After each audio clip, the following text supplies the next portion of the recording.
Hello friends, welcome to the unique university. दोस्तों, आज हम जानेंगे क्लास 9 के चैप्टर नंबर 6 के बारे में, जो कि बायोलॉजी सेक्शन से जुड़ा हुआ है। तो आइए हम लोग इसको डिटेल से पढ़ते हैं। हिंदी मीडियम में पढ़ेंगे।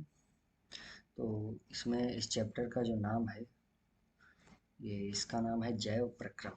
तो आइए जानते हैं क्या है इस चैप्टर में, और इसके बारे में डिटेल से चर्चा करेंगे। एक एक चीज़ को लाइन से पढ़ेंगे, जानेंगे कैसे पुस्तक की रीडिंग करते हैं, और हम उससे अपने काम का जो मैटर है उसको कैसे अलग कर सकते हैं और उसके लिए नोट्स बना सकते हैं। तो देखिएगा, ये हम जैव सजीव तथा अजैव निर्जीव में कैसे अंतर स्पष्ट करते हैं। तो और क्वेश्चन मार्क है, तो ये कहता है कि हम जो है किसी जीव में कैसे जो है ये जानेंगे कि सजीव है या निर्जीव है। तो आगे कहते हैं ये लोग कि हम कुत्ते को चलते दौड़ते देख सकते हैं, या गाय को जुगाली अथवा गली में एक इंसान को जोर जोर से चीखते हुए देख सकते हैं। तो हम ये समझ सकते हैं कि ये सजीव है। सजीव है तो इससे क्या मतलब हुआ कि कोई चीज़ जो है मूवमेंट करती है, और वो उसमें आवाज़ आती है, वो लोग बोलते हैं। तो इससे हम लोग कह सकते हैं यदि कुत्ता गाय या इंसान सो रहे हैं, तो क्या तब भी हम यही सोचेंगे कि ये सजीव है। लेकिन हम ये कैसे जानेंगे? हम उन्हें सांस लेते देखते हैं और जान लेते हैं कि वे सजीव हैं। तो इससे ये आंसर आया कि मूवमेंट के साथ साथ को जो जीव है वो सांस भी लेते हैं। अब अगला क्वेश्चन बनता है कि पौधों के बारे हम कैसे जानेंगे कि वे सजीव हैं। तो इसके बारे में है, हम में से कुछ कहेंगे कि वे हरे दिखते हैं, लेकिन ऐसा नहीं है।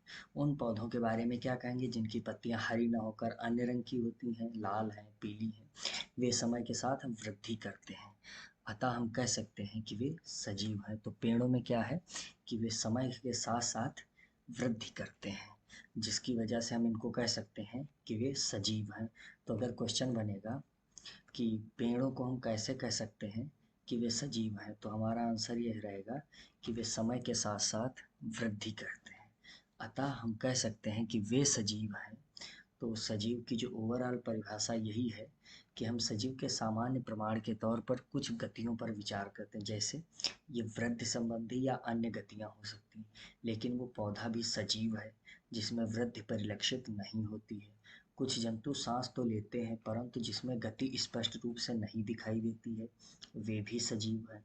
अतः दिखाई देने वाली गति जीवन के परिभाषित लक्षण के लिए पर्याप्त नहीं है। अब जैसे माइक्रोस्कोपिक जो जीव होते हैं, माइक्रोस्कोपिक वो होते हैं जो हमको नग्न आँखों से नहीं दिखाई देते हैं। अति सूक्ष्म स्केल पर होने वाली गतिविधियाँ आँखों से दिखाई नहीं देती हैं। उदाहरण के लिए अणुओं की गतियाँ। अणु अणु क्या होते हैं कि किसी जो मॉलिक्यूल होता है, उसके जो छोटे-छोटे वो होते हैं, पॉइंट होते हैं, उनको अणुओं को की गति या अणु बोला जाता है। क्या ये अदृश्य आणविक गति जीवन के लिए आवश्यक है? यदि हम ये प्रश्न किसी व्यवसायी जीवन विज्ञानी से करें, तो उसका उत्तर सकारात्मक होगा।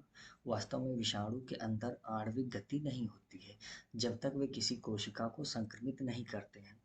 एक्चुअली वायरस का एक गुण होता है कि वो अगर किसी जीव के अंदर है, मतलब किसी जीव की सेल के अंदर है, तो अपने आप को तुरंत से ही खूब ज़्यादा फैलाते हैं। जैसे अभी कोविड आया था, कोविड के समय हमने देखा था कि वायरस जो है बहुत ज़्यादा तेज़ी से मल्टीप्लाई करते थे और फिर इन्फेक्शन फैलाते थे, जिसकी वजह से ये पूरी दुनिया में फैला था।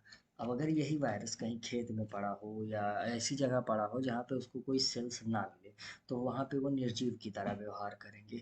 इसीलिए वायरस को जो है सजीव और निर्जीव के बीच की कड़ी कहा जाता है, और ये इस परिभाषा को थोड़ा-सा जो है विवाद में डालते हैं। अतः इसी कारण ये विवाद बना हुआ है कि ये वास्तव में सजीव हैं या नहीं हैं। जीवन के लिए आणविक गतिविधियाँ क्यों आवश्यक हैं? क्वेश्चन मार्क है। तो पूर्व कक्षाओं में हम ये देख चुके हैं कि सजीव की संरचना सुसंगठित होती है। उसमें ऊतक हो सकते हैं, ऊतकों में कोशिकाएं होती हैं, कोशिकाओं में छोटे घटक होते हैं।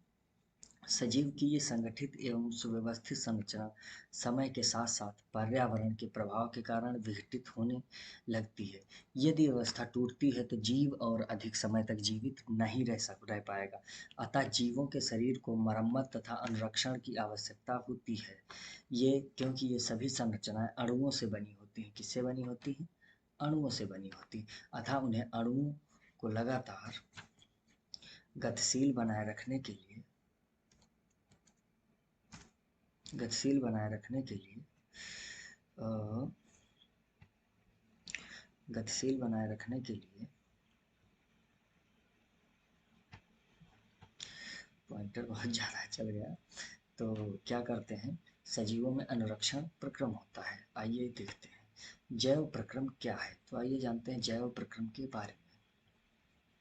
तो होता है जैव प्रक्रम क्या है, जीवों का अनुरक्षण कार्य निरंतर होना चाहिए। ये उस समय भी चलता रहता है जब वे कोई विशेष कार्य नहीं करते हैं।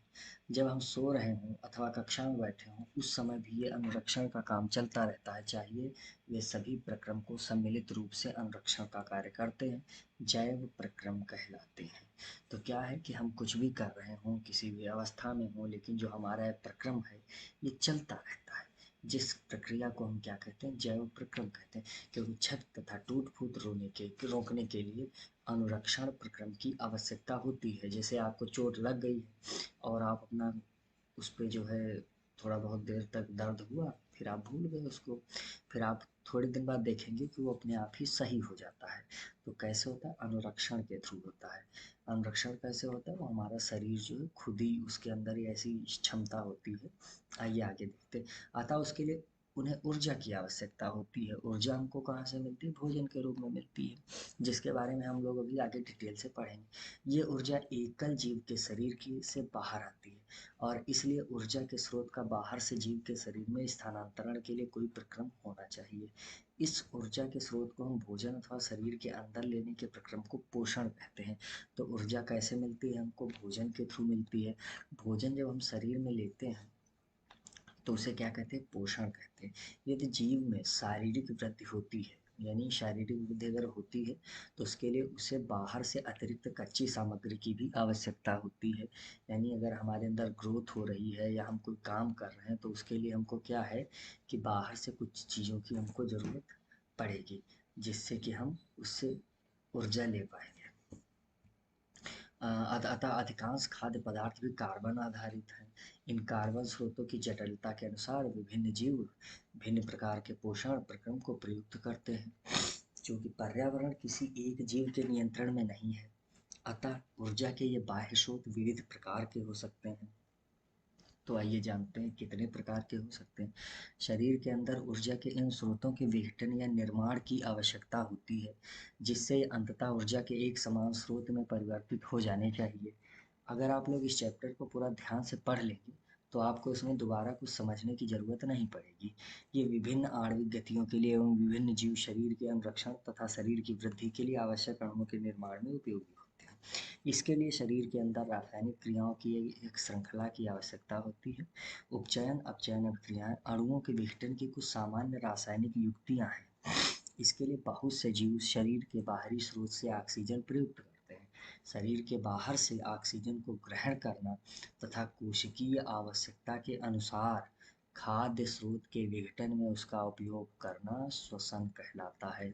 ध्यान दीजिएगा क्या कह रहा है, जो बहुत से जीव शरीर के बाहरी स्रोत से ऑक्सीजन प्रयुक्त करते हैं।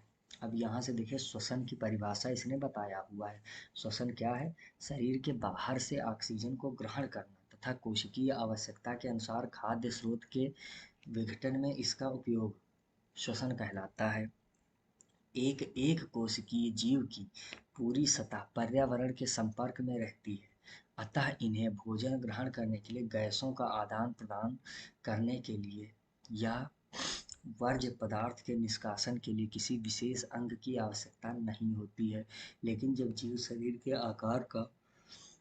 शरीर का आकार बढ़ता है तथा शारीरिक अभिकल्पता अधिक जटिल हो जाता है तो क्या होता है, बहुकोशिकीय जीवों में सभी कोशिकाएं अपने आसपास के पर्यावरण के सीधे संपर्क में नहीं रह सकती। अतः साधारण विसरण सभी कोशिकाओं की आवश्यकताओं की पूर्ति नहीं कर सकता। विसरण क्या होता है, विसरण वो होता है कि किसी कोशिका से किसी चीज का वापस आ जाना, बाहर आ जाना। इन हम पहले भी देख चुके हैं कि बहुकोशिकीय जीवों में विभिन्न कार्यों को करने के लिए भिन्न भिन्न अंग विशिष्टीकृत होते हैं, जैसे कि हर कार्य को करने के लिए अलग अलग ऑर्गन्स होते हैं। जैसे हमको सांस लेने के लिए किसकी ज़रूरत पड़ती है? लंग्स की पड़ती है। चलने के लिए पैर की पड़ती है। ऐसे ही अलग अलग, जैसे टंग है वो अलग अलग। तो क्या कह रहा है कि विशिष्टीकृत ऊतकों से तथा जीव के शरीर में उनके संगठन से परिचित है। अतः इनमें से कोई आश्चर्य नहीं है कि भोजन तथा ऑक्सीजन का अंतर्ग्रहण भी विशिष्टीकृत ऊतकों का कार्य है। परंतु इससे एक समस्या पैदा होती है। यदि भोजन एवं ऑक्सीजन का अंतर्ग्रहण कुछ विशिष्ट अंगों द्वारा ही होता है, परंतु शरीर के सभी भागों को इनकी आवश्यकता होती है। इस स्थिति में भोजन एवं ऑक्सीजन को एक स्थान से दूसरे स्थान तक ले जाने के लिए वहन तंत्र क्या होता है कि जैसे भोजन को पूरे हर शरीर के एक एक अंग तक, हर सेल्स को भोजन की जरूरत होती है, तो वहां तक कैसे पहुंचाएंगे? तो क्या कह रहा है कि जब रासायनिक अभिक्रियाओं में कार्बन स्रोत तथा ऑक्सीजन का उपयोग ऊर्जा प्राप्ति के लिए होता है, तब ऐसे उत्पाद भी बनते हैं जो शरीर की कोशिकाओं के लिए न केवल उपयोगी होते हैं बल्कि वे हानिकारक भी हो सकते हैं। इन अपशिष्ट उत्पादों को शरीर से बाहर निकालना अति आवश्यक होता है। इस प्रक्रम को हम उत्सर्जन कहते हैं। यदि बहुकोशिकीय जीवों में शरीर अभिकल्पना के मूल नियमों का पालन किया जाता है तो उत्सर्जन के लिए विशिष्ट ऊतक विकसित हो जाएगा। इसका अर्थ यह है कि परिवहन तंत्र की आवश्यकता अपशिष्ट पदार्थों को कोशिका से इस उत्सर्जन ऊतक तक पहुंचाने की होगी। आइए हम जीवन का अनुसरण करने वाले आवश्यक प्रक्रमों के बारे में विचार करते हैं। तो सबसे पहला हम लोग पढ़ेंगे पोषण। पोषण क्या है इसके बारे में हम लोग डिटेल से बताते हैं। जब हम टहलते हैं या साइकिल की सवारी करते हैं तो हम ऊर्जा का उपयोग करते हैं। देखो भी पहले हमने बताया था वही आ गया। इस स्थिति में हम कोई आभासी क्रियाकलाप नहीं कर रहे हैं। मतलब कि जैसे मान लो साइकिल चला रहे हैं या कुछ कर रहे हैं तो इसमें कुछ बहुत आभासी क्रियाकलाप नहीं कर रहे हैं।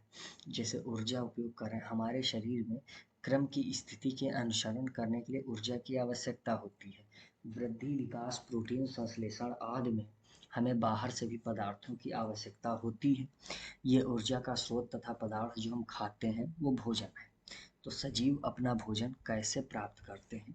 आइए देखते हैं। सभी जीवों में ऊर्जा तथा पदार्थ की सामान्य आवश्यकता समान है, लेकिन इनकी आपूर्ति भिन्न विधियों से होती है। कुछ जीव अकार्बनिक स्रोतों से कार्बन डाइऑक्साइड तथा जल के रूप में सरल पदार्थ प्राप्त करते हैं।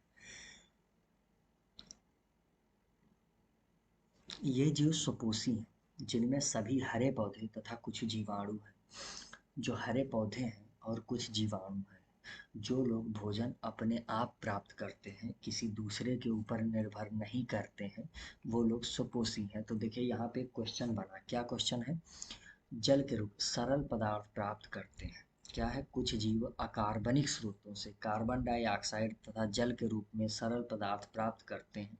ये जीव सुपोषी हैं, जिनमें सभी हरे पौधे तथा कुछ जीवाणु शामिल है। अब क्वेश्चन आएगा, जीवाणु क्या है? तो क्या है? सुपोषी हैं। पौधे क्या हैं? सुपोषी हैं। तो इस तरीके से हम लोग का क्वेश्चन यहाँ पे मिल गया है। अन्य जीव जटिल पदार्थों का उपयोग करते हैं। इन जटिल पदार्थों को सरल पदार्थों में खंडित करना अनिवार्य है ताकि जीव के समारक्षण तथा वृद्धि में प्रयुक्त हो सके। इसे प्राप्त करने के लिए हम लोग क्या करते हैं? जैव उत्प्रेरण का प्रयोग करते हैं। तो जैव उत्प्रेरक क्या होते हैं? ये एंजाइम बोला जाता है। एंजाइम क्या काम करते हैं कि जैसे आपने भोजन लिया है, अब उसको जो है छोटे छोटे पार्टिकल में ब्रेक करना है, तो इसके लिए एंजाइम इसमें मदद करते हैं। अतः विषम पोषी उत्तरजीविता के लिए प्रत्यक्ष या परोक्ष रूप से सुपोषी तथा आश्रित होते हैं। जंतु तथा कवक इसी प्रकार के लिए विषम पोषी जीवों में सम्मिलित है। अब आइए स्वपोषी पोषण के बारे में हम लोग डिटेल से जानते हैं। स्वपोषी पोषण जो है जीव की कार्बन तथा ऊर्जा की आवश्यकताएं प्रकाश संश्लेषण द्वारा पूरी होती हैं। देखिए आप लोग आगे जब पढ़ेंगे इकोलॉजी वगैरह के बारे में तो देखेंगे कि पौधे जैसे एक जो आहार मतलब जो ये क्या कहते हैं उसको श्रृंखला जो बनती है कि पेड़ जो है सूर्य से भोजन ले लिए, प्राइमरी कंज्यूमर यानी प्राथमिक उपभोक्ता होते हैं। फिर जो है फिर उनको जो है वो पेड़ को जो है घास गाय खाती है। गाय से फिर उसको जो है गाय को या मतलब जो बकरी है, बकरी को कोई और एनिमल खा गया। फिर उसको जो है ऐसे करके ये पूरा श्रृंखला है। तो इसी क्रम में हम लोग पढ़ेंगे कि कौन कैसे भोजन प्राप्त करता है। अगर एक ध्यान से देखेंगे तो ये इकोलॉजी से ही मिलता जुलता चलेगा। तो अब हम लोग पढ़े, हमने पहले क्या पढ़ा कि पौधे जो है स्वयं से भोजन बनाते हैं।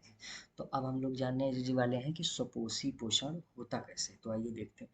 स्वपोषी जो है जीव की कार्बन तथा ऊर्जा की आवश्यकताएं प्रकाश संश्लेषण द्वारा पूरी होती हैं। तो कैसे स्वपोषी जो जीव है ये भोजन कैसे अपना बनाते हैं, तो कैसे बनाते हैं, प्रकाश संश्लेषण द्वारा। ये सारी चीज़ें आप लोग शॉर्ट नोट्स में बना सकते हैं। ये वो प्रक्रम है जिसमें स्वपोषी बाहर से लिए पदार्थ को ऊर्जा संचित रूप में परिवर्तित कर देता है। ये पदार्थ कार्बन डाइऑक्साइड तथा जल के रूप में लिए जाते हैं, जो सूर्य के प्रकाश तथा क्लोरोफिल की उपस्थिति में कार्बोहाइड्रेट में परिवर्तित कर दिए जाते हैं।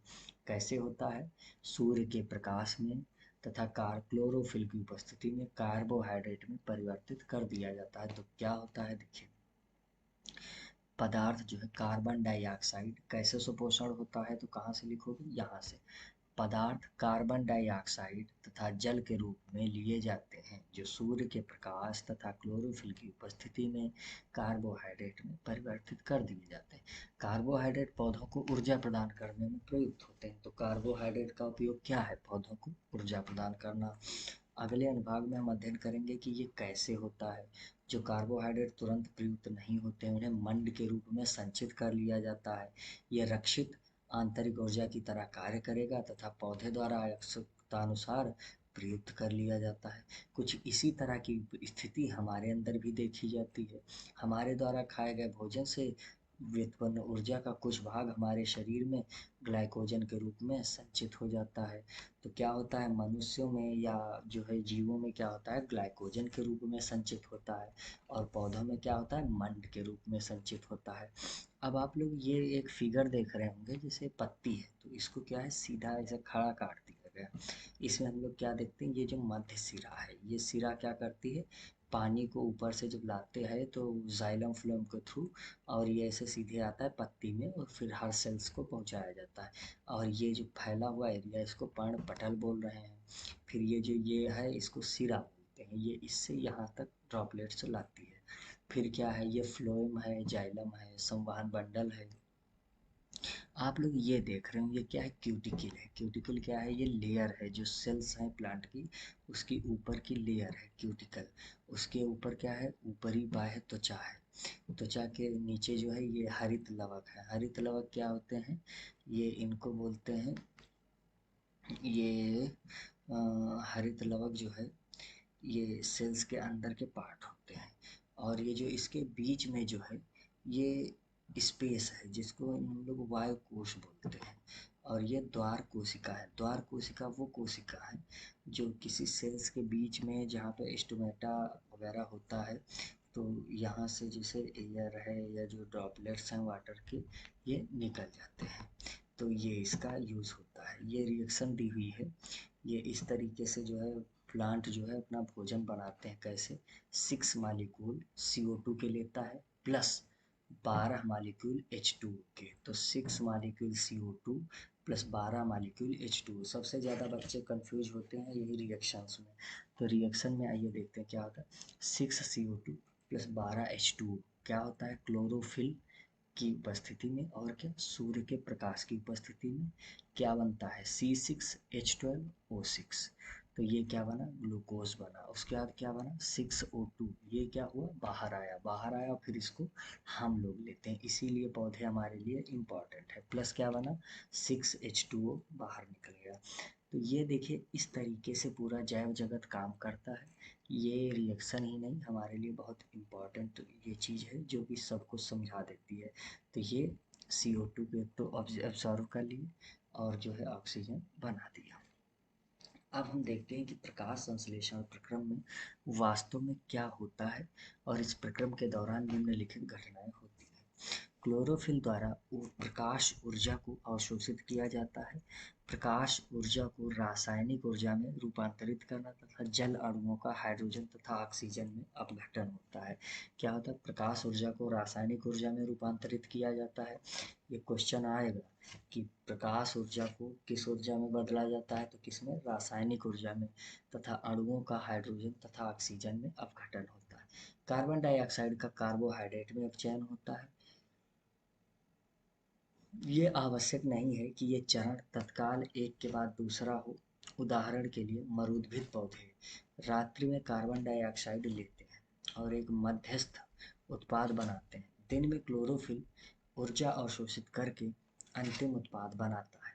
आइए हम देखते हैं कि उपरोक्त अभिक्रिया का प्रत्येक घटना प्रकाश घटक प्रकाश संश्लेषण के लिए किस प्रकार आवश्यक है।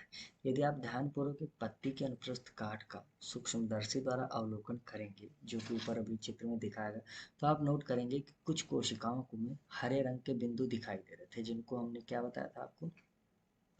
ये हरे बिंदु क्या है? कोशिकांग है, जिन्हें क्लोरोप्लास्ट कहते हैं। इनमें क्लोरोफिल होता है। तो ये एक एक्सपेरिमेंट दिया गया है क्लोरोफिल से जुड़ा, आप लोग अपना देखिएगा। हम लोग आगे बढ़ते हैं। ये जो द्वार कोशिकाएं हैं, इनको हम लोग क्या बोलते हैं? स्टोमेटा बोलते हैं। अभी हमने ऊपर आपको बताया था। और ये क्या है? रंध्र छिद्र है। ये जो है छिद्र है, और ये हरित लवक है। तो अब आप देखिए, हम अध्ययन करते हैं कि पौधे कार्बन डाइऑक्साइड कैसे प्राप्त करते हैं। कक्षा 9 में हमने रंध्र की चर्चा की थी। चित्र जो पत्ती की सतह पर सूक्ष्म छिद्र होते हैं। प्रकाश संश्लेषण के लिए गैसों का अधिकांश आदान प्रदान इन्हीं छिद्रों के द्वारा होता है। लेकिन यहाँ ये जानना भी आवश्यक है कि गैसों का आदान प्रदान तने, जड़ और पत्तियों की सतह से भी होता है। इन रंध्रों से पर्याप्त मात्रा में जल की भी हानि होती है। अतः जब प्रकाश संश्लेषण के लिए कार्बन डाइऑक्साइड की आवश्यकता होती है, तब पौधा इन छिद्रों को बंद कर लेता है। ठीक है? तो क्या करता है? कार्बन डाइऑक्साइड की जब आवश्यकता होती है, तो पौधा इन छिद्रों को बंद कर लेता है। छिद्रों का खुलना और बंद होना द्वार कोशिकाओं का एक कार्य है। द्वार कोशिकाओं में जब जल अंदर जाता है, तो वे फूल जाती है और रंध्र का छिद्र खुल जाता है। इसी तरह जब द्वार कोशिकाएं सिकुड़ती हैं, तो छिद्र बंद हो जाता है। जैसे इसमें आप देख रहे होंगे कि एक में छिद्र खुला है और एक में बंद है। तो आगे देखते हैं। उपरोक्त दो क्रियाकलापों के आधार पर क्या हम ऐसा प्रयोग कर सकते हैं कि जिससे कि प्रदर्शित हो सके कि प्रकाश संश्लेषण के लिए सूर्य के प्रकाश की आवश्यकता होती है।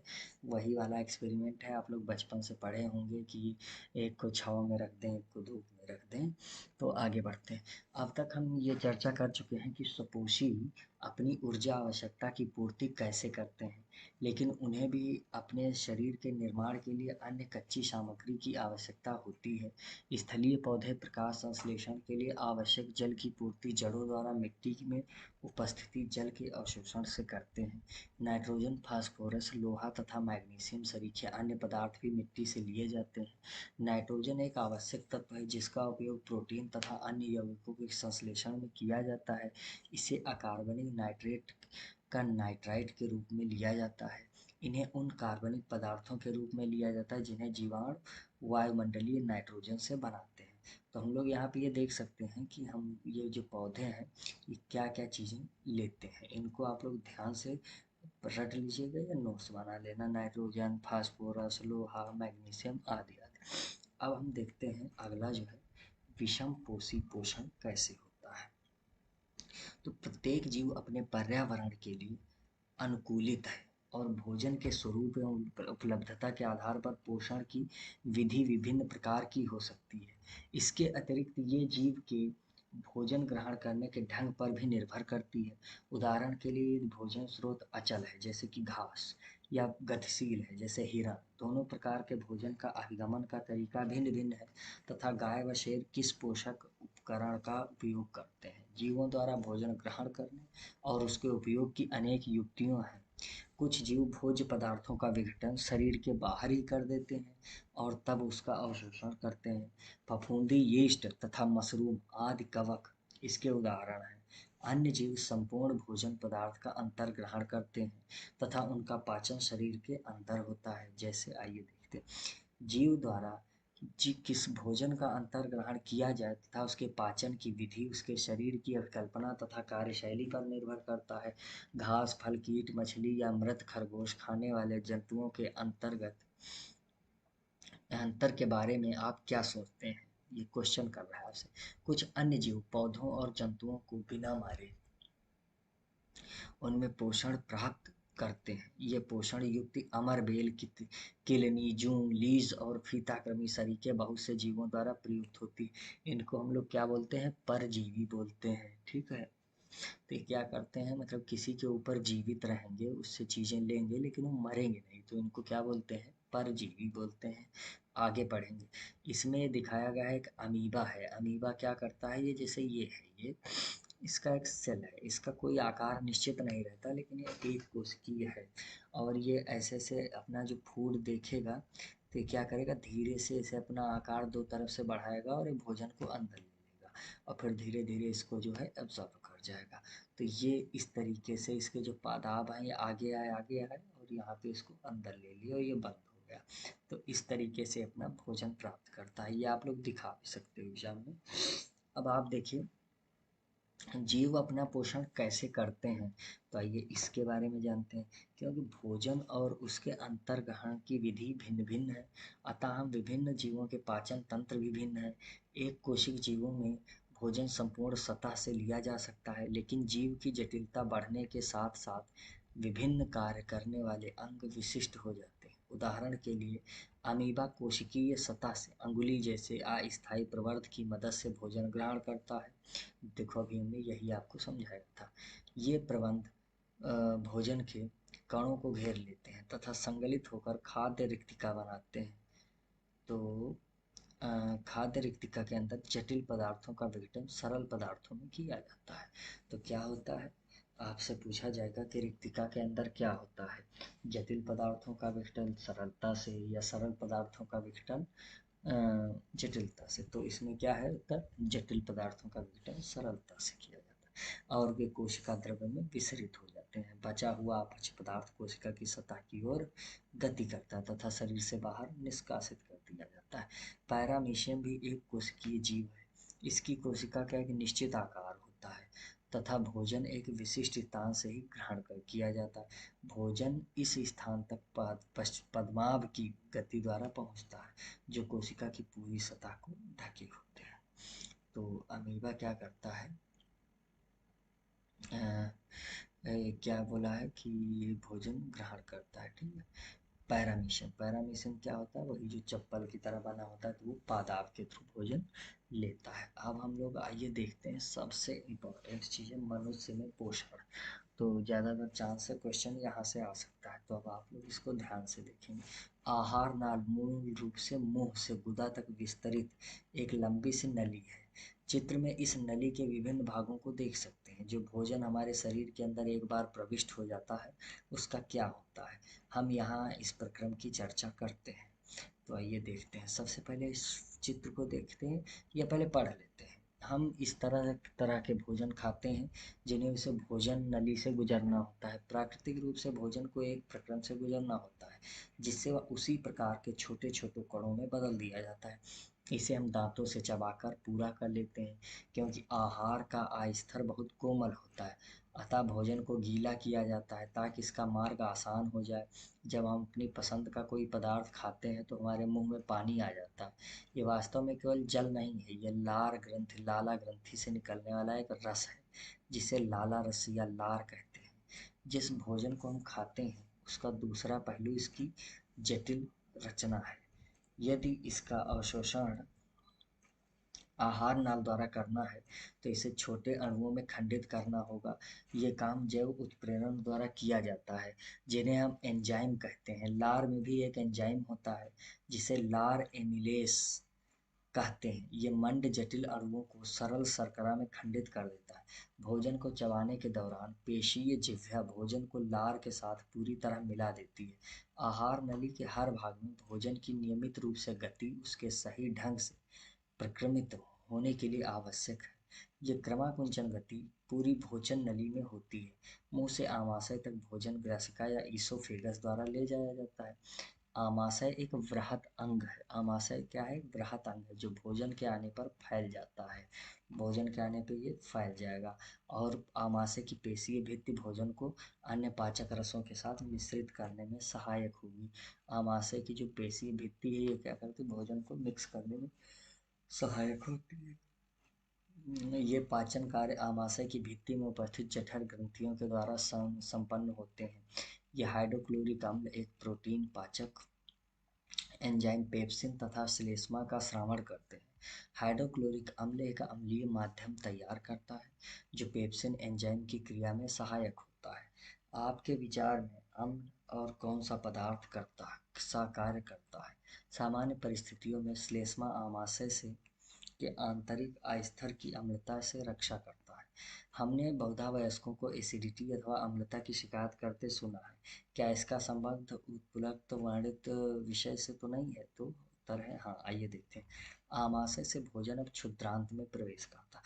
ये अवरोधिनी पेशी द्वारा नियंत्रित होता है। क्षुद्रांत आहार नाल का सबसे लंबा भाग है। अत्यधिक कुंडलित होने के कारण ये संहत स्थान में अव्यवस्थित होती। विभिन्न जंतुओं में क्षुद्रांत की लंबाई उसके भोजन के प्रकार के अनुसार अलग अलग होती। घास खाने वाले शाकाहारी सेलुलोज पचाने के लिए लंबी क्षुद्रांत की आवश्यकता होती। मांस का पाचन सरल है, अतः बाघ जैसे मांसाहारी की क्षुद्रांत छोटी होती है। तो आइए इसके बारे में डिटेल से देखते हैं।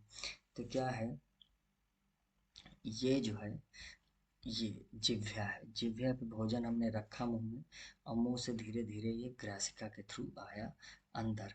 अंदर आमाशय में आया और ये डायफ्राम है। इसके नीचे जो है ये पित्ताशय, पित्त रहता है जो कि पित्त रस का भंडारण करता है।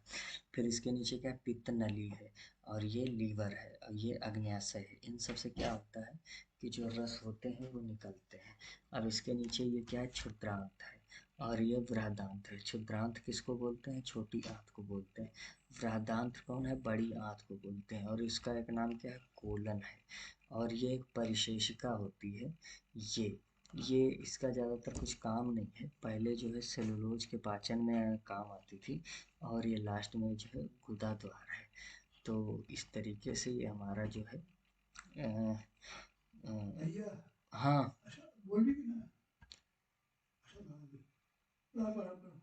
बताओ। कुछ नहीं है, पंखा कम चला है। कम चलाई मतलब कि चलाई? हाँ? चलाई थी। हाँ। ठंड लगे। हाँ। तो बंद तो है, कहाँ चलाए हैं? बहुत जोर चलाओ। तो अभी तो बंद है ना? नहीं, अभी तो बंद है। हो रहा है भैया, जा रहे हैं देखे मारे। या चलेंगे जैसे नीचे काम चले। कल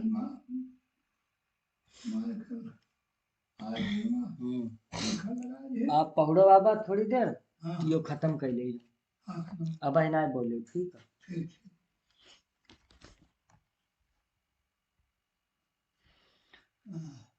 तो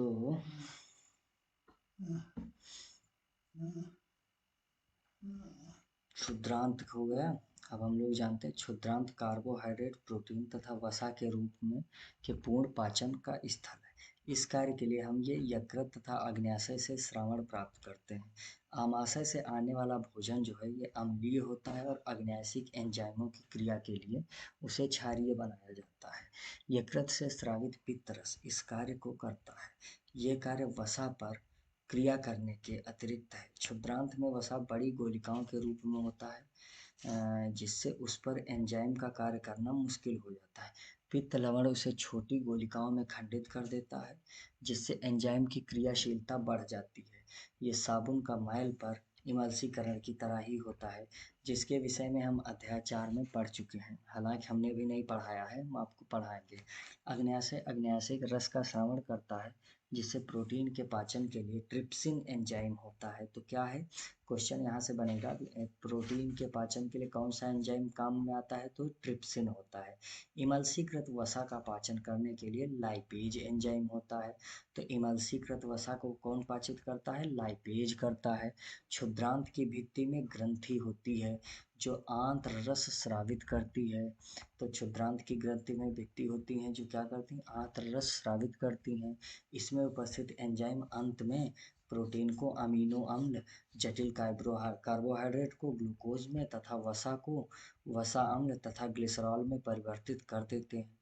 पाचित भोजन को आंत्र की भित्ति अवशोषित कर लेती है। क्षुद्रांत के आंतरिक आस्तर पर अनेक अंगुली जैसे प्रवर्ध होते हैं, जिनको सीलियाई टाइप का कुछ बोला जाता है, जिन्हें दीर्घ रोम कहते हैं।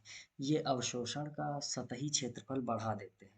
दीर्घ रोम में रुधिर वाहिकाओं की बहुतायत होती है, जो भोजन को अवशोषित करके शरीर की प्रत्येक कोशिका तक पहुंचाते हैं। यहाँ इसका उपयोग ऊर्जा प्राप्त करने, नए ऊतकों के निर्माण और पुराने ऊतकों की मरम्मत में होता है।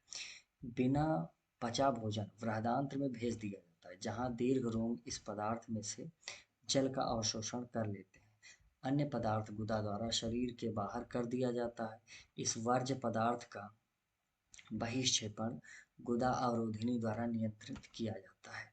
और ये जो है श्वसन, इसके बारे में ये दिया गया है कि कैसे मतलब ये एक क्रियाकलाप है, आप लोग करना। पिछले अनुभाग में हम जीवों में पोषण पर चर्चा कर चुके हैं। जिन खाद्य पदार्थों का अंतर्ग्रहण पोषण प्रक्रम में लिए होता है, कोशिकाएं उसका उपयोग विभिन्न जैव प्रक्रम के लिए ऊर्जा प्रदान करने के लिए करती हैं। विभिन्न जीव इसे भिन्न विधियों द्वारा करते हैं।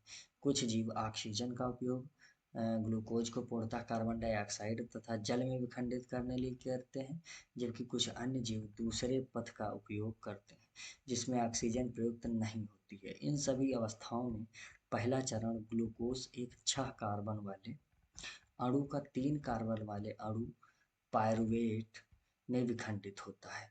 ये प्रक्रम कोशिका द्रव्य में होता है। इसके पश्चात पायरुवेट इथेनॉल तथा कार्बन डाइऑक्साइड में परिवर्तित हो जाता है। तो क्या होता है, इसके पायरुवेट और इथेनॉल तथा कार्बन डाइऑक्साइड में परिवर्तित हो। ये प्रक्रम किण्वन के समय यीस्ट में होता है, क्योंकि ये प्रक्रम वायु की अनुपस्थिति में होता है। इसे अवायवीय श्वसन कहते हैं। पायरुवेट का विखंडन ऑक्सीजन का उपयोग करके माइटोकॉन्ड्रिया में होता है। यह प्रक्रम 3 कार्बन वाले पायरुवेट के अणु को विखंडित करते हैं। तो आगे क्या है, करके 3 कार्बन डाइऑक्साइड के अणु देता है। दूसरा उत्पाद जल है, क्योंकि ये प्रक्रम वायु ऑक्सीजन की उपस्थिति में होता है। ये वायवीय श्वसन कहलाता है। वायवीय श्वसन में ऊर्जा का मोचन अवायवीय श्वसन की उपेक्षा बहुत अधिक होता है। कभी कभी हम हमारी पेशी कोशिकाओं में ऑक्सीजन का अभाव हो जाता है। पायरुवेट के विखंडन के लिए दूसरा पथ अपनाया जाता है। यहाँ पायरुवेट एक अन्य 3 कार्बन वाले अणु लैक्टिक अम्ल में परिवर्तित हो जाता है। अचानक किसी क्रिया के होने से हमारी पेशियों में लैक्टिक अम्ल का निर्माण होना क्रैम्प का कारण हो सकता है। तो क्या है कि ये देखिए, ग्लूकोज जो है 6 कार्बन अणु इसमें होते हैं। ग्लूकोज कोशिका द्रव्य में पहुंचता है तो ये क्या होता है, पायरुवेट में चेंज हो जाता है। 3 वायु में अणु प्लस ऊर्जा। फिर क्या है, ऑक्सीजन के अनुपस्थिति में क्या होता है, यीस्ट में ethanol plus carbon dioxide plus ऊर्जा के 2 कार्बन अणु।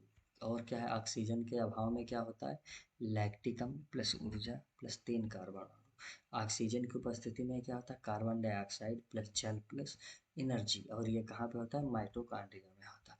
तो इस चीज़ का थोड़ा ध्यान रखना।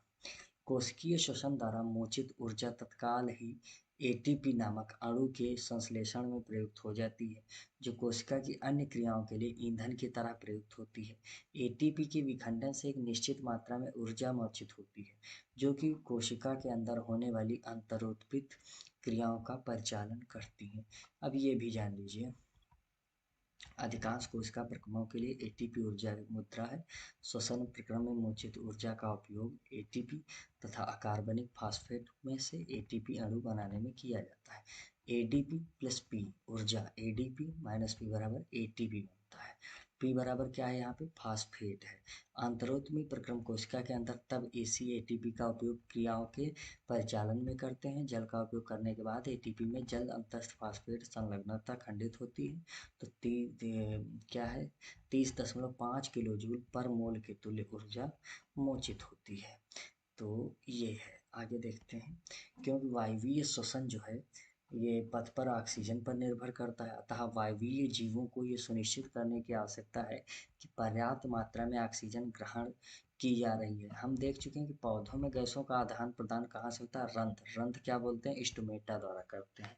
और अंतर कोशिकीय अवकाश जो है ये सुनिश्चित करते हैं कि सभी कोशिकाएं वायु के संपर्क में हैं। यहाँ कार्बन डाइऑक्साइड तथा ऑक्सीजन का आदान प्रदान विसरण द्वारा होता है। ये कोशिकाओं में या उससे दूर बाहर वायु में जा सकती है। विसरण की दिशा पर्यावरणीय अवस्थाओं तथा पौधों की आवश्यकता पर निर्भर करती है।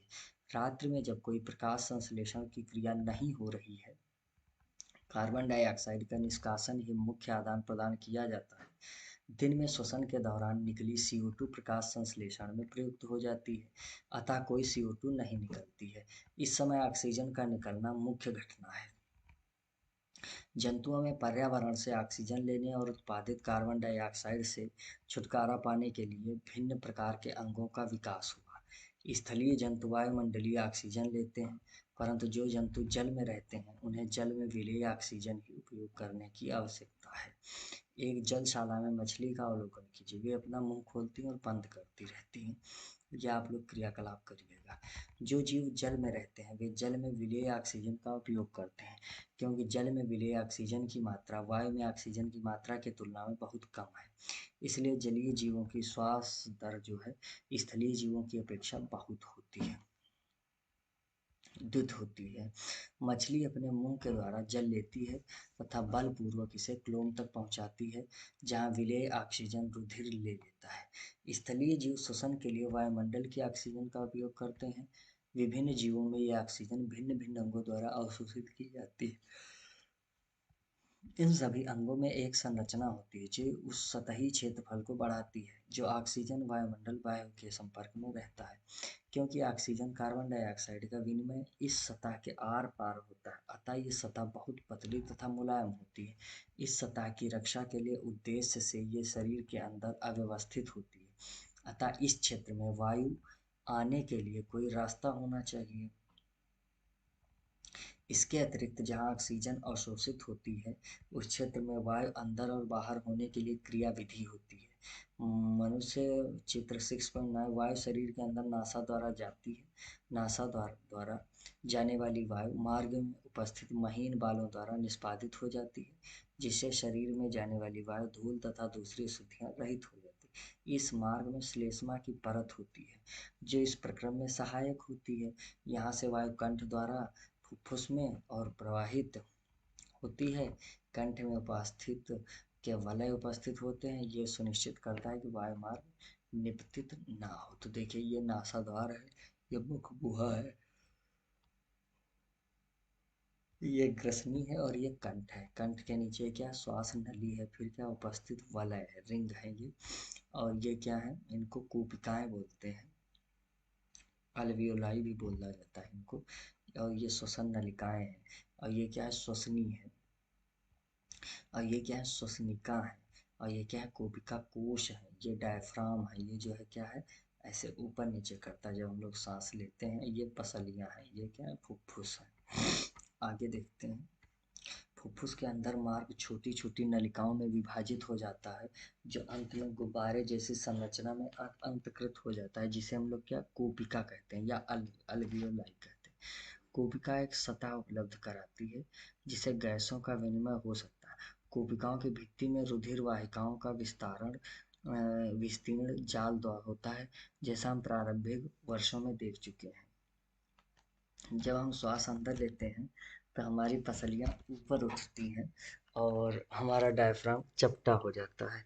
इसके परिणाम स्वरूप वक्ष गुहिका जो है बड़ी हो जाती है।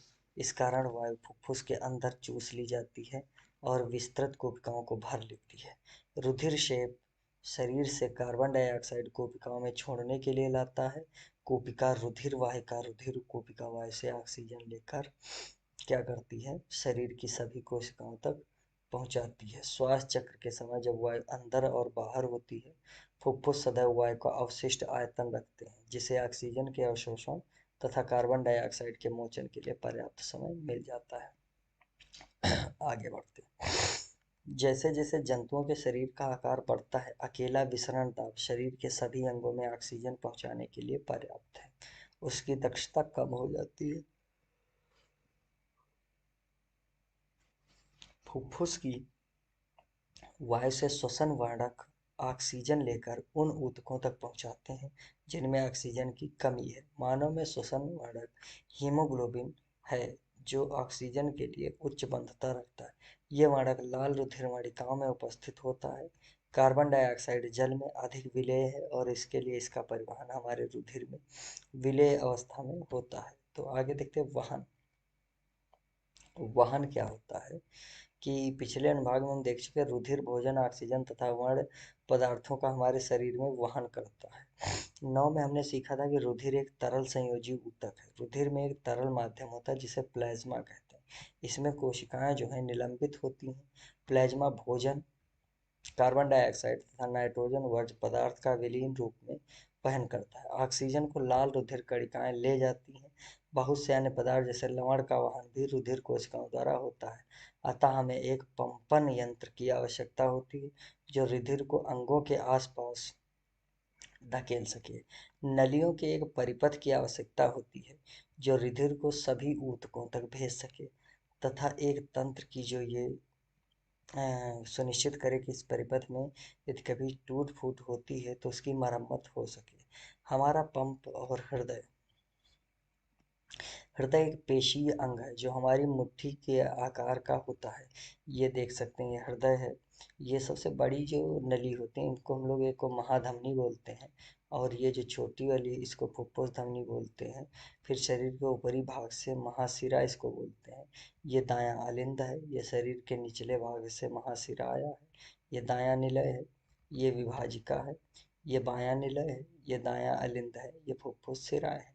तो आइए जानते हैं कि ये कैसे काम करता है। क्योंकि रुधिर को ऑक्सीजन व कार्बन डाइऑक्साइड दोनों का ही वहन करना होता है, अतः ऑक्सीजन प्रचुर रुधिर को कार्बन डाइऑक्साइड युक्त रुधिर से मिलने को रोकने के लिए हृदय कई कोष्ठों में बटा होता है। कार्बन डाइऑक्साइड प्रचुर रुधिर को कार्बन डाइऑक्साइड छोड़ने के लिए फुफ्फुस में जाना होता है तथा फुफ्फुस से क्या है वापस ऑक्सीजन रुधिर को हृदय में लाना होता है। यह ऑक्सीजन प्रचुर रुधिर तब शरीर के शेष हिस्सों में पंप किया जाता है। हम इस प्रक्रम को विभिन्न चरणों में समझ सकते हैं। ऑक्सीजन प्रचुर रुधिर फुफ्फुस से हृदय में बाईं ओर उपस्थित कोष्ठ बायां अलिंद में आता है। इस रुधिर को एकत्रित करते समय बायां अलिंद शिथिल रहता है। जब अगला कोष्ठक बायां निलय फैलता है तब यह संकुचित होता है जिससे इसमें रुधिर इसमें स्थानांतरित होता है। अपनी बारी पर जब पेशीय बायां निलय संकुचित होता है तब रुधिर शरीर में पंपित हो जाता है। ऊपर वाला दायां काष्ठ दायां अलिंद जब फैलता है तो शरीर से विऑक्सीजनित रुधिर इसमें आ जाता है। जैसे ही दायां अलिंद संकुचित होता है नीचे वाला संगत कोष्ठ जो है ये दायां निलय फैल जाता है। यह रुधिर को दायां निलय में स्थानांतरित कर देता है जो रुधिर को ऑक्सीजनीकरण हेतु तो अपनी बारी पर फुफ्फुस में पंप कर देता है। अलिंद की अपेक्षा निलय की पेशीय भित्ति मोटी होती है क्योंकि निलय को पूरे शरीर में रुधिर भेजना होता है। जब अलिंद या निलय संकुचित होते हैं तो वाल्व उल्टी दिशा में रुधिर प्रवाह को रोकना सुनिश्चित करते हैं। फुफ्फुस में ऑक्सीजन रुधिर में प्रवेश करती है। इसमें ये सब दिखाया गया है कि जो फुफ्फुस कोशिकाएं हैं इनसे फुफ्फुस से फुफ्फुसीय सिरा जुड़ी हुए हैं और शरीर को महाधमनी है। ये फुफ्फुस के अलावा शरीर के अंगों में कोशिकाएं हैं और शरीर से महाशिरा जुड़ा हुआ है और ये क्या है फुफ्फुस के लिए फुफ्फुसीय धमनी है। तो क्या ऑक्सीजन तथा कार्बन डाइऑक्साइड के परिवहन तथा विनिमय का व्यापक निरूपण इसमें दिखाया गया कैसे जो है कार्बन डाइऑक्साइड तथा ऑक्सीजन का आदान प्रदान होता है। हृदय का दायां व बायां बंटवारा ऑक्सीजन तथा विऑक्सीजन रुधिर को मिलने से रोकने में लाभदायक होता है। इस तरह का बंटवारा शरीर को उच्च दक्षतापूर्ण ऑक्सीजन की पूर्ति करता है। पक्षी और स्तनधारी सरीखे जंतुओं को जिन्हें उच्च ऊर्जा की आवश्यकता है ये बहुत लाभदायक है क्योंकि इन्हें अपने शरीर का तापक्रम बनाए रखने के लिए निरंतर ऊर्जा की आवश्यकता होती है। उन जंतुओं में जिन्हें इस कार्य के लिए ऊर्जा का उपयोग नहीं करना होता है शरीर का तापक्रम पर्यावरण के तापक्रम पर निर्भर होता है। जल तथा स्थल चर या बहुत से सरीसृप जैसे जंतुओं में तीन कोष्ठीय हृदय होता है। और ये ऑक्सीजनित तथा विऑक्सीजनित रुधिर धारा को कुछ सीमा तक मिलना भी सहन कर लेते हैं। दूसरी ओर मछली के हृदय में केवल दो कोष्ठ होते हैं। यहाँ से रुधिर क्लोम में भेजा जाता है जहाँ यह ऑक्सीजनित होता है और सीधा शरीर में भेज दिया जाता है। इस तरह मछलियों के शरीर में एक चक्र में केवल एक बार ही रुधिर हृदय में जाता है। दूसरी और अन्य कशेरुकी में प्रत्येक चक्र में ये दो बार हृदय में जाता है। इसे दोहरा परिसंचरण कहते हैं। नलिकाएं रुधिर वाहिकाएं धमनी वे रुधिर वाहिकाएं होती हैं जो रुधिर को हृदय से शरीर के विभिन्न अंगों तक ले जाती हैं। तो धमनी कौन होती हैं जो रुधिर को हृदय से शरीर के विभिन्न अंगों तक ले जाती हैं। धमनी की भित्ति मोटी तथा लचीली होती है क्योंकि रुधिर हृदय से उच्च दाब से निकलता है। सिराएं विभिन्न अंगों से रुधिर एकत्र करके वापस हृदय में लाती हैं। तो क्या होता है कि जो धमनी होती हैं वो हृदय से रक्त को ले जाती हैं, पूरे शरीर में बांटती हैं। और ये जो शिराएं हैं ये शरीर रक्त को इकट्ठा करती हैं और हृदय में ले आती हैं। और इनमें मोटी भित्ति की आवश्यकता नहीं होती क्योंकि रुधिर में दाब होता है और बल्कि उसमें रुधिर को एक ही दिशा में प्रवाहित करने के लिए वाल्व होते हैं।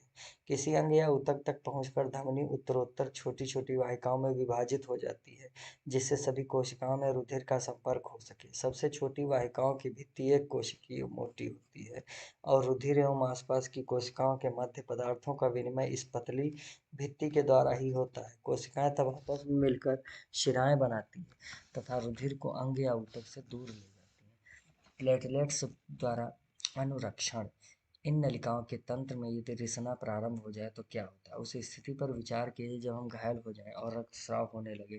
तंत्र से रुधिर की हानि प्राकृतिक रूप से कम होनी चाहिए। इसके लिए अतिरिक्त रक्तस्राव से दाब में कमी आ जाएगी जिससे पंपिंग प्रणाली की दक्षता में कमी आ जाएगी। इसे रोकने के लिए रुधिर में प्लेटलेट्स कोशिकाएं होती हैं जो पूरे शरीर में भ्रमण करती हैं और रक्तस्राव के स्थान पर रुधिर का थक्का बनाकर मार्ग अवरुद्ध कर लेती हैं। जिसे हम लोग कहीं कट जाते हैं तो क्या होता है जो प्लेटलेट्स होती हैं वो एक साथ बहुत भारी मात्रा में इकट्ठा हो जाएगी और हृदय जो रक्त है ये बहना बंद हो जाता है। इससे जो है ब्लड लॉस कम होता है। और ये लसीका एक अन्य प्रकार का द्रव है जो वहन में भी सहायता करता है। इसे लसीका या ऊतक तरल कहते हैं। कोशिकाओं की भित्ति में उपस्थित छिद्रों द्वारा कुछ प्लाज्मा प्रोटीन तथा रुधिर कोशिकाओं द्वारा बाहर निकलकर ऊतकों के अंतर कोशिकीय अवकाश में आ जाते हैं तथा ऊतक तरल या लसीका का निर्माण करते हैं। ये रुधिर के प्लाज्मा की तरह ही लेकिन ये रंगीन तथा इनमें अल्प मात्रा में प्रोटीन होते हैं। लसीका अंतर कोशिकीय अवकाश से लसीका कोशिकाओं में चला जाता है जो आपस में मिलकर बड़ी लसीका वाहिका बनाती हैं और अंत में बड़ी सिरा में खुलती हैं। पचा हुआ तथा क्षुद्रांत द्वारा अवशोषित वसा का वहन लसीका द्वारा होता है और अतिरिक्त तरल को बाद कोशिकाओं अवकाशों में वापस रुधिर में ले जाते हैं। पादपों में परिवहन ये जो हेडिंग है तो आइए देखते हैं पादपों में परिवहन कैसे होता है। हम पहले चर्चा कर चुके हैं पादप किस तरह CO2 सरीखे सरल यौगिक लेते हैं और प्रकाश संश्लेषण द्वारा ऊर्जा का भंडारण क्लोरोफिल युक्त अंगों विशेष रूप से पत्तियों में करते हैं। पादप शरीर के निर्माण के लिए आवश्यक कच्ची सामग्री अलग से प्राप्त की जाती है।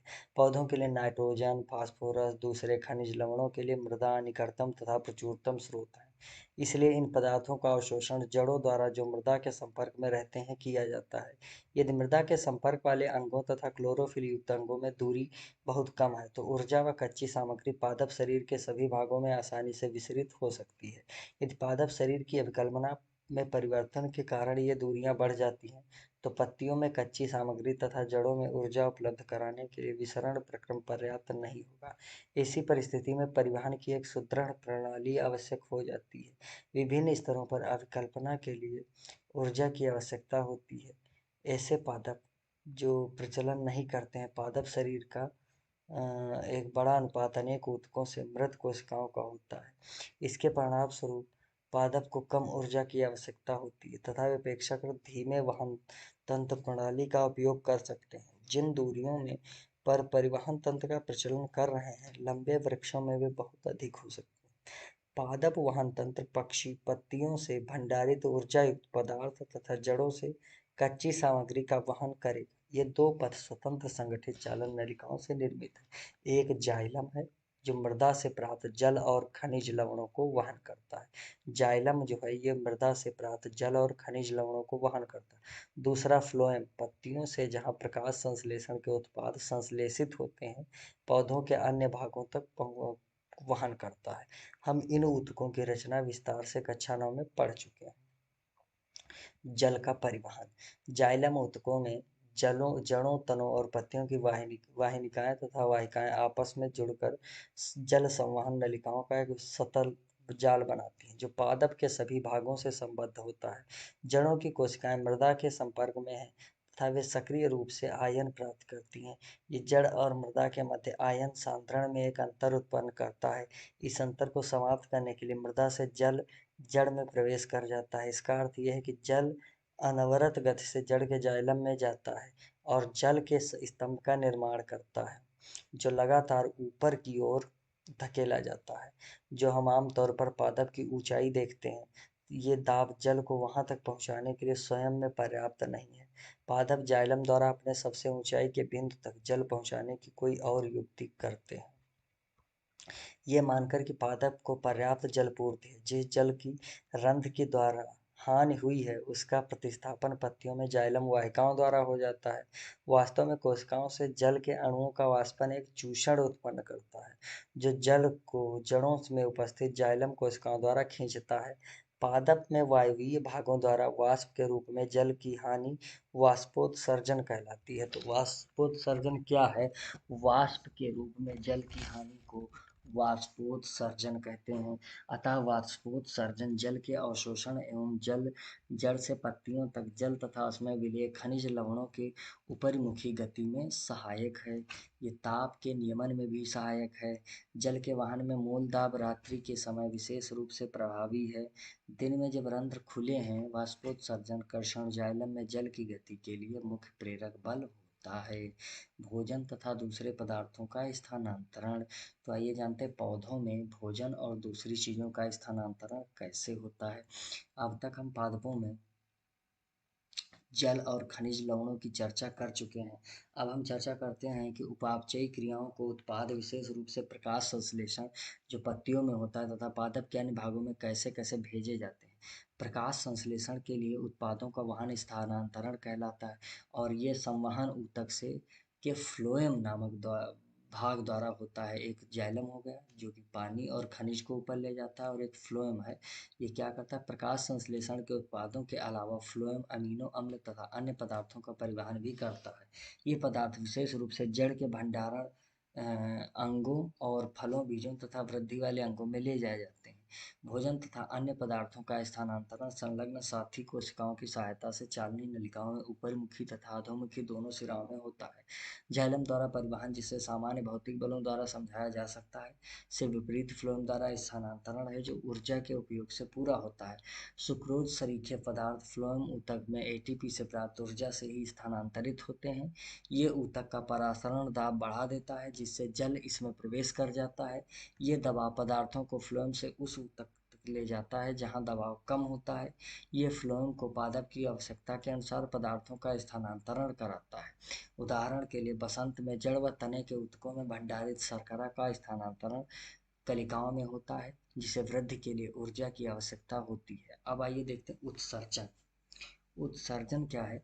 हम चर्चा कर चुके हैं कि जीव प्रकाश संश्लेषण तथा श्वसन में जनित वर्ज्य जैव गैसों जैसे कि छुटकारा पाते हैं। अन्य उपापचयी क्रियाओं में जनित नाइट्रोजन युक्त पदार्थों का निकलना आवश्यक है। वो जैव प्रक्रम जिससे इन हानिकारक उपापचयी वर्ज्य पदार्थों का निष्कासन होता है उत्सर्जन कहलाता है। विभिन्न जंतु इसके लिए विभिन्न युक्तियां करते हैं। बहुत से कोशिकीय जीव इन अपशिष्टों को शरीर की सतह से जल में विसरित कर देते हैं, जैसा कि हम अन्य प्रक्रम में देख चुके हैं। जटिल बहुकोशिकीय जीवों इस प्रकार कार्य को पूरा करने के लिए विशिष्ट अंगों का उपयोग करते हैं। मानव में उत्सर्जन देखिए, ये क्या है? बाएं वृक्क धमनी है और ये क्या है? बायां वृक्क है। बाईं वृक्क शिरा है, महाधमनी है, बाईं है मूत्रवाहिनी है, महाशिरा है और ये मूत्राशय है। यहाँ पे जो है जो यूरिन है कलेक्ट होता है और ये मूत्र मार्ग है। ठीक है, तो आगे आइए इसमें देखते हैं पढ़ के। मानव के उत्सर्जन तंत्र में एक जोड़ा वृक्क एक मूत्रवाहिनी, एक मूत्राशय तथा एक मूत्र मार्ग होता है। वृक्क उदर में रीढ़ की हड्डी के दोनों ओर स्थित होते हैं। वृक्क में मूत्र बनने के बाद मूत्रवाहिनी में होता हुआ मूत्राशय में आ जाता है तथा यहाँ तब तक एकत्र होता है जब तक मूत्र मार्ग से निकल नहीं जाता। मूत्र किस प्रकार तैयार होता है? मूत्र बनने का उद्देश्य रुधिर में से वर्ज्य पदार्थों को छान कर, मतलब जो एक्स्ट्रा पदार्थ है उनको छान कर बाहर करना है। फुफ्फुस में CO2 रुधिर से अलग हो जाती है, जबकि नाइट्रोजनी वर्ज्य पदार्थ जैसे यूरिया या यूरिक अम्ल वृक्क में रुधिर से अलग कर लिए जाते हैं। ये कोई आश्चर्य की बात नहीं है कि वृक्क में आधारी निस्पंदन एकक फुफ्फुस की तरह ही बहुत पतली भित्ति वाली रुधिर कोशिकाओं का गुच्छ होता है। वृक्क में प्रत्येक कोशिका गुच्छ एक नलिका के कप के आकार के सिरे के अंदर होता है। यह नलिका छने हुए मूत्र को एकत्रित करती है। प्रत्येक वृक्क में ऐसे अनेक निस्पंदन एकक होते हैं जिन्हें वृक्काणु नेफ्रॉन कहते हैं। नेफ्रॉन क्या है? ये जो किडनी होती हैं या वृक्क बोलते हैं, ये बने होते हैं नेफ्रॉन से ही, जो आपस में निकटता से पैक रहते हैं। प्रारंभिक निस्पंदन में कुछ पदार्थ जैसे ग्लूकोज, अमीनो अम्ल, लवण और प्रचुर मात्रा में जल रह जाता है। जैसे जैसे मूत्र इस नलिका में प्रवाहित होता है, इन पदार्थों का चयनित पुनरावशोषण हो जाता है। जल की मात्रा पुनर्शोषण शरीर में उपलब्ध अतिरिक्त जल की मात्रा पर तथा कितना विलेय वर्ज्य उत्सर्जित करना है उस पर निर्भर करता है। प्रत्येक वृक्क में बनने वाला मूत्र एक लंबी नलिका मूत्रवाहिनी में प्रवेश करता है, जो वृक्क को मूत्राशय से जोड़ती है। मूत्राशय में मूत्र भंडारित रहता है जब तक कि फैले हुए मूत्राशय का दाब मूत्र मार्ग द्वारा उसे बाहर न कर दे। मूत्राशय पेशीय होता है, अतः ये तंत्रिका नियंत्रण है, इसकी चर्चा हम कर चुके हैं। परिणाम स्वरूप हम प्रायः मूत्र निकासी को नियंत्रित कर लेते हैं। अब ये देखिए कोशिकीय गुच्छ है, ग्लोमेरुलस इसको बोलते हैं। बौमन संपुट है, वृक्काणु का नलिकाकार भाग है ये।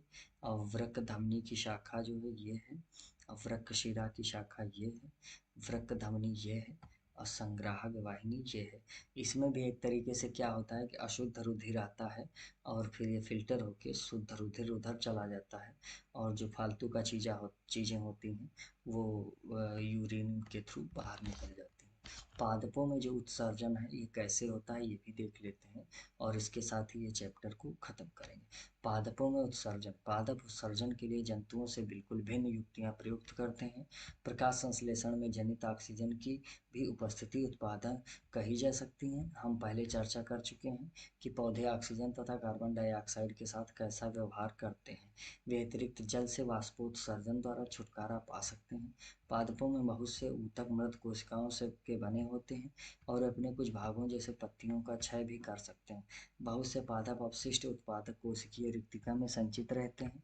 पौधों से गिरने वाली पत्तियों में भी अपशिष्ट उत्पाद संचित रहते हैं। अन्य अपशिष्ट उत्पाद रेजिन तथा गोंद के रूप में विशेष रूप से पुराने जाइलम में संचित रहते हैं। पादप भी कुछ अपशिष्ट पदार्थों को अपने आसपास की मृदा में उत्सर्जित करते हैं। तो यहाँ पे ये आपका चैप्टर समाप्त होता है।